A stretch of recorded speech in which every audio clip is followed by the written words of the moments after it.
Stewart left The Daily Show last summer. Much of the presidential campaign went on without his unique and satirical point of view. We met with Stewart yesterday to discuss a new book about the more than 16 years he spent at the Comedy Central program. He was quick to give his post-election analysis. We just went through an election. What? Yes. Yeah.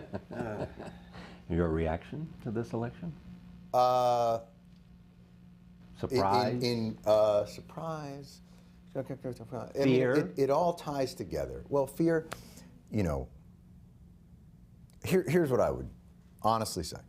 I don't believe we are a fundamentally different country today than we were 2 weeks ago. The same country, with all its grace and flaws and volatility and insecurity and strength and resilience, exists today as existed 2 weeks ago. The same country that elected Donald Trump, elected Barack Obama. I feel badly for the people for whom this election will mean more uncertainty and insecurity. But I also feel like this fight has never been easy. And the ultimate irony of this election is the cynical strategy of the Republicans, which is our position is government doesn't work. We're going to make sure that it doesn't. But they're not draining the swamp. McConnell and Ryan, those guys are the swamp. And what they decided to do was, I'm going to make sure government doesn't work, and then I'm going to use its lack of working as evidence of it. Donald Trump is a reaction, not just to Democrats, to Republicans. He's not a Republican. He's a repudiation of Republicans, but they will reap the benefit of his victory in all of their cynicism and all of their, I will guarantee you Republicans are going to come to Jesus now about the power of government. One of the things that I think struck me odd about this election, and maybe I just missed it, was nobody asked Donald Trump what makes America great. And that was the part that what are wants to make America great again. Yes. Nobody said to him, well, what is it that makes America great? Correct. What is it you want to do what is that we're not doing now? What are the metrics? Yeah. Because it seems like, from listening to him, the metrics are that it's a competition. And I think what many would say is what makes us great is America is an anomaly in the world. There are a lot of people, and I think his candidacy has animated that thought that a multi-ethnic democracy, a multicultural democracy, is impossible. And that is what America, by its founding and constitutionally, is. Like every other state, becoming more and more, correct, year by year. Correct. But do you think it's healthy that we have this now, that in fact this battle, this real sense of finding out who we are?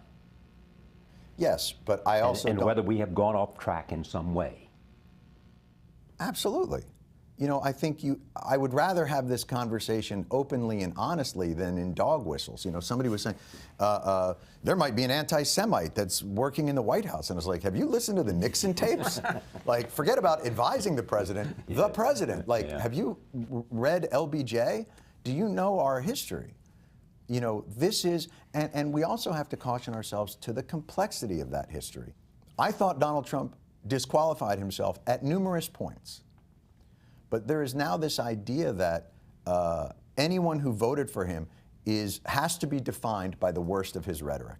Like, there are guys in my neighborhood that I love, that I respect, that I think have incredible qualities, who are not afraid of Mexicans and not afraid of Muslims and not afraid of blacks. They're afraid of their insurance premiums.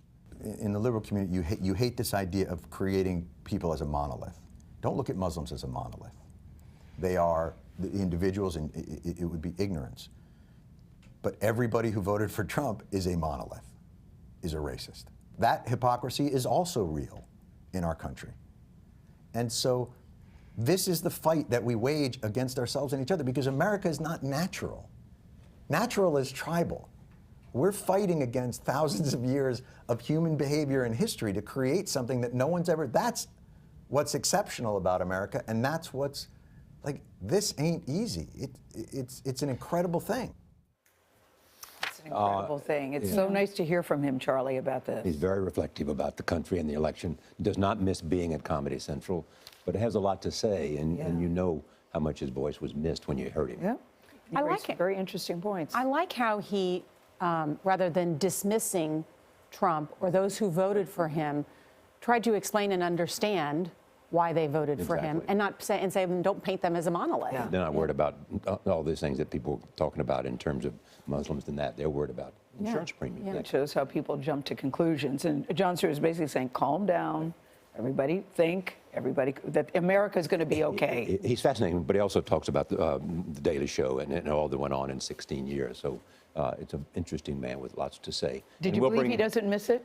I do believe. Yeah. I mean, I believe he's moved to another stage in his life. I do too. We will bring you more of our conversation with Jon Stewart and author Chris Smith next week. Their new book reveals the behind-the-scenes history of The Daily Show with Jon Stewart at the helm.